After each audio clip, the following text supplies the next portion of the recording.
అందరికీ నమస్కారం. నేను మీ ఆయుర్వేద డాక్టర్ చిట్టిపొట్ల మధుసూదన శర్మని. మనం ఈ వీడియోలో థైరాయిడ్ గ్రంథి పనితీరు సక్రమంగా ఉండేందుకు చక్కటి గృహ వైద్యం అనేటువంటి అంశాన్ని గురించి తెలుసుకోబోతున్నాం. థైరాయిడ్ గ్రంథి, ఈ థైరాయిడ్ గ్రంథి మనకి మెడ భాగంలో ముందు భాగంలో సీతాకొక చిలుక ఆకారంలో ఉంటుందన్నమాట. ఈ థైరాయిడ్ గ్రంథి థైరాయిడ్ హార్మోన్లను ఉత్పత్తి చేస్తూ ఉంటుంది. ఈ థైరాయిడ్ హార్మోన్ల ఉత్పత్తి యొక్క ప్రభావం చేతనే మన జీవన క్రియలు సజావుగా జరుగుతుంటాయి. ఈ థైరాయిడ్ గ్రంథి ఉత్పత్తి చేసేటువంటి హార్మోన్స్ ఎక్కువగా ఉత్పత్తి అయినా సమస్య కలుగుతూ ఉంటుంది, తక్కువగా ఉత్పత్తి అయినా సమస్య కలుగుతూ ఉంటుంది. ఈ థైరాయిడ్ హార్మోన్లు తక్కువగా ఉత్పత్తి అయితే దాన్ని హైపోథైరాయిడిజం అనేటువంటి పేరుతో పిలుస్తూ ఉంటారు అనమాట. అదేవిధంగా ఈ థైరాయిడ్ హార్మోన్లు ఎక్కువగా ఉత్పత్తి అయ్యేటువంటి పరిస్థితి ఉంటే ఆ యొక్క పరిస్థితిని హైపర్ థైరాయిడిజం అనేటువంటి పేరుతో పిలుస్తుంటారు అనమాట. హైపో అంటే తక్కువ అనేటువంటి అర్థంలో హైపోథైరాయిడిజం అని, హైపర్ అంటే ఎక్కువగా అనేటువంటి అర్థంలో హైపర్ థైరాయిడిజం అనేటువంటి అర్థంతో చెప్తుంటారు. ఆధునిక వైద్యపరంగా ఆధునికంగా మరి హైపోథైరాయిడిజానికి వేరే ఔషధాలు ఉంటాయి, హైపర్ థైరాయిడిజానికి వేరే ఔషధాలు ఉంటాయి. కానీ ఆయుర్వేద వైద్య విధానం యొక్క ప్రత్యేకత ఏంటంటే ఆ థైరాయిడ్ హైపర్ కానివ్వండి హైపో కానివ్వండి రెండింటికి ఒకే ఔషధం. అంటే ఇంతకుముందే నేను మొదట చెప్పాను కదా, థైరాయిడ్ గ్రంథిని సమర్థవంతంగా చక్కగా తన యొక్క విధిని నిర్వర్తించేట్టు చేసేటువంటి పరిస్థితిని కల్పించేందుకు ఈ యొక్క ఆయుర్వేద వైద్య విధానంలో చెప్పినటువంటి పద్ధతులు ఉపయోగపడతాయి అన్నమాట. అంటే సక్రమంగా థైరాయిడ్ గ్రంథి పనిచేస్తుంది హెచ్చుతగ్గులు లేకుండా. మరి ఈ థైరాయిడ్ గ్రంథి సంబంధించినటువంటి హైపోథైరాయిడ్ సమస్య గురించి మనం ఆలోచించినట్లయితే, హైపోథైరాయిడ్ సమస్య ఉన్నప్పుడు మనుషులకి సర్వసాధారణంగా ఎలాంటి లక్షణాలు ఉంటాయంటే ఆకలి వేయదు, విపరీతంగా లావు అయిపోతుంటారు. అదేవిధంగా చర్మము కొద్దిగా దళసరిగా ఉండి మందంగా ఉండేటువంటి పరిస్థితి ఏర్పడుతుంది, చలికి తట్టుకోలేకపోయేటువంటి పరిస్థితి ఏర్పడుతుంది. అదేవిధంగా ఆడవాళ్లలో బహిష్టుకు సంబంధించినటువంటి ఇబ్బందులు ఎదురవుతుంటాయి. అంటే లేటుగా బహిష్టు రావడము, బహిష్టు వచ్చినప్పుడు సక్రమంగా మరి బహిష్టు స్రావం కాకపోవడము, ఇలాంటివన్నీ కూడా జరుగుతుంటాయి. అదేవిధంగా వీళ్ళు మానసికంగా కూడా చాలా నిర్లిప్తగా ఉంటారు, డల్గా ఉంటారు, మందకొడిగా ఉంటారు. జీర్ణ వ్యవస్థ కూడా సక్రమంగా ఉండకుండా మలబద్ధక సమస్య ఉండేటువంటి పరిస్థితి ఏర్పడుతూ ఉంటుంది. ఇలా సర్వసాధారణంగా ఈ లక్షణాలు థైరాయిడ్ హైపోథైరాయిడ్ ఉన్నటువంటి వాళ్ళలో కలుగుతుంటాయి. అదేవిధంగా హెయిర్ లాస్ అనేటువంటి పరిస్థితి కూడా ఈ హైపోథైరాయిడ్ ఉన్నటువంటి వాళ్ళలో కలుగుతూ ఉంటుందన్నమాట. ఇవి సర్వసాధారణంగా ఎక్కువ శాతం మందిలో కలిగేటువంటి లక్షణాలు.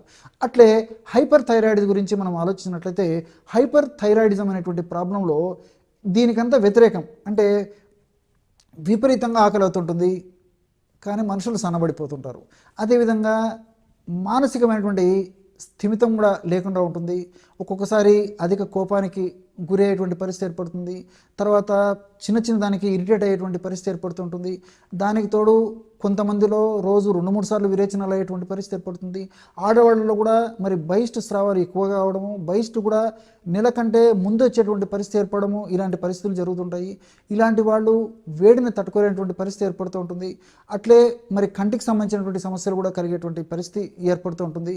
ఇలా వివిధ రకాల లక్షణాలు హైపర్ థైరాయిడిజం ఉన్నటువంటి వాళ్ళలో కలుగుతుంటాయి అన్నమాట.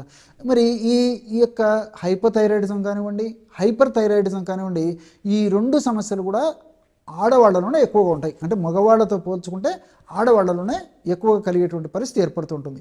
మరి ఈ యొక్క సమస్యలు మరి హైపర్ థైరాయిడిజం కానివ్వండి హైపోథైరాయిడిజం కానివ్వండి, ఈ యొక్క సమస్యలు ఎదురైనప్పుడు ఆడవాళ్ళు మగవాళ్ళు ఇద్దరు వాడుకోదగ్గ దివ్యమైనటువంటి ఔషధ యోగాన్ని ఇప్పుడు మనం తెలుసుకోబోతున్నాం. ఈ ఔషధం తయారీకి కావాల్సినటువంటి పదార్థాలు: త్రికట్టు చూర్ణం 60 గ్రాములు తీసుకోండి.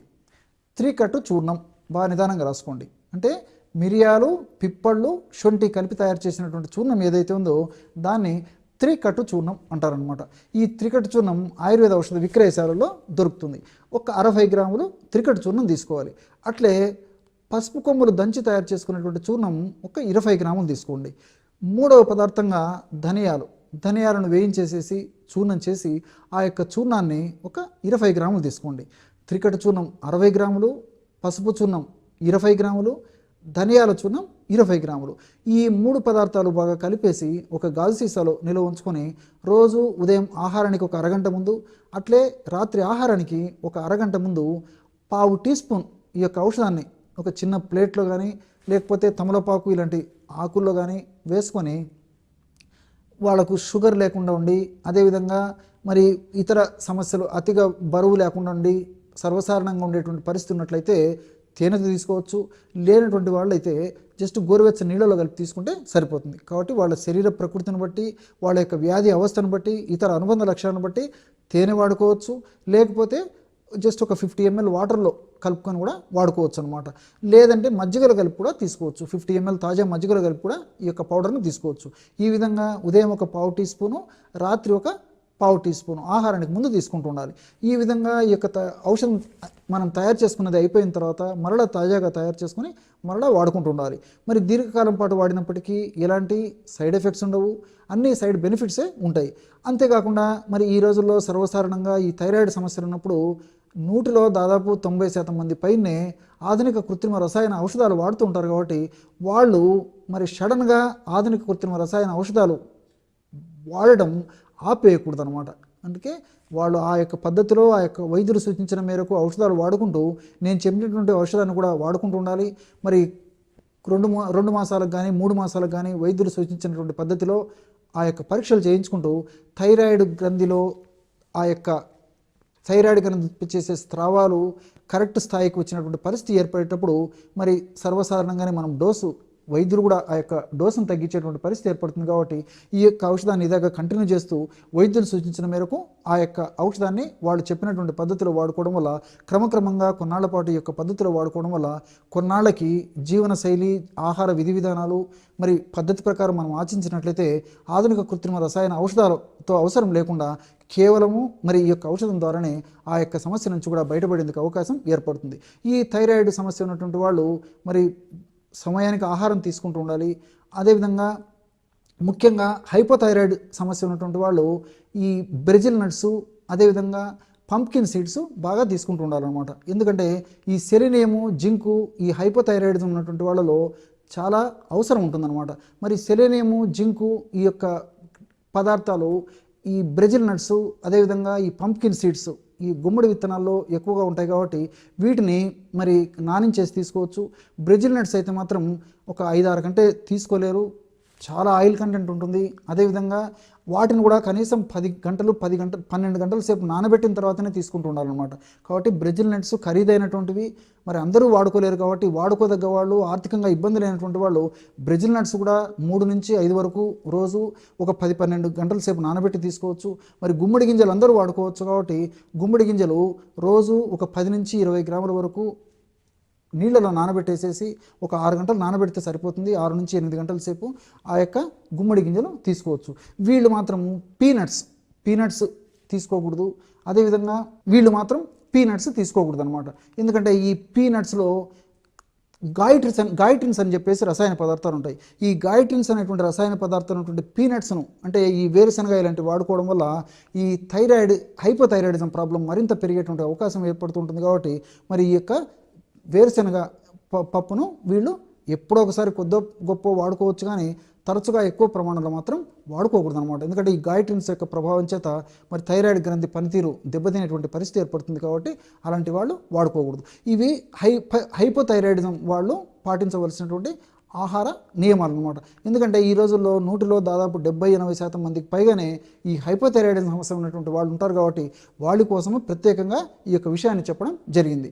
అట్లే మరి సమస్య మరి ఎక్కువగా ఉన్నప్పుడు కొన్నాళ్ల పాటు కావాలంటే ఆయుర్వేద ఔషధాలు మనకు మార్కెట్లో దొరికేటువంటి ఆయుర్వేద ఔషధాలు కూడా కొన్నాళ్ళు ఆ థైరాయిడ్ గ్రంథి పనితీరు సక్రమంగా ఉండేందుకు వాడుకోవడానికి వీలుంటుందన్నమాట. మరి ఆ యొక్క ఔషధాలు ఏంటంటే వరుణాది క్వాథం, బాగా నిదానంగా రాసుకోండి. వరుణాది క్వాథం ఇది లిక్విడ్ రూపంలో దొరుకుతుంది. ఇది మనకి ఆయుర్వేద ఔషధ విక్రయశాలలో దొరుకుతుంది. కాబట్టి దాన్ని తెచ్చుకొని రోజు ఉదయం ఆహారం తర్వాత ఒక్కసారి, రాత్రి ఆహారం తర్వాత ఒక్కసారి 10 ml ఆ యొక్క ద్రవరూప ఔషధాన్ని 10 ml నీటిలో కలిపేసి సేవిస్తుండాలన్నమాట. ఈ విధంగా క్రమం తప్పకుండా కొన్నాళ్ల పాటు వాడి ఆపేసినా సరిపోతుంది. మరి మరొక ఔషధం కూడా ఉంది. ఆ ఔషధం పేరు వృద్ధివాదిని వటి. ఇది కూడా నిదానంగా రాసుకోండి.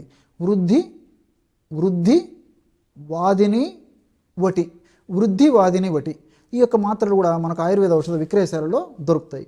మరి అవసరాన్ని బట్టి ఈ మాత్రలు కూడా రోజు 1 లేదా 2 మాత్రలు పూటకి వాడుకుంటే, అంటే 2 పూటల, అంటే రోజుకి 2 లేదా 4 మాత్రల వరకు పూటకి 1, 2 మాత్రల చొప్పున వాడుకోవాలి.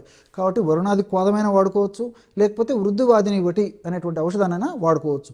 ఏదో ఒక ఔషధం వాడుకుంటూ ఇంతకుముందే నేను చెప్పినట్లు ఈ త్రికట చూర్ణము, పసుపు, ధనియాల చూర్ణంతో కలిపి తయారు చేసుకున్నటువంటి ఔషధాన్ని దీర్ఘకాలం పాటు వాడుకుంటే సరిపోతుంది. చూశారు కదా, ఎటువంటి సులువైనటువంటి ఔషధ యోగాన్ని ఈ థైరాయిడ్ సమస్య తగ్గేందుకు మీరు ఈ వీడియోలో తెలుసుకున్నారో. మరొక వీడియోలో మరొక అంశంతో మళ్ళీ కలుద్దాం. అంతవరకు నమస్కారం. మీ చిట్టిపొట్ల.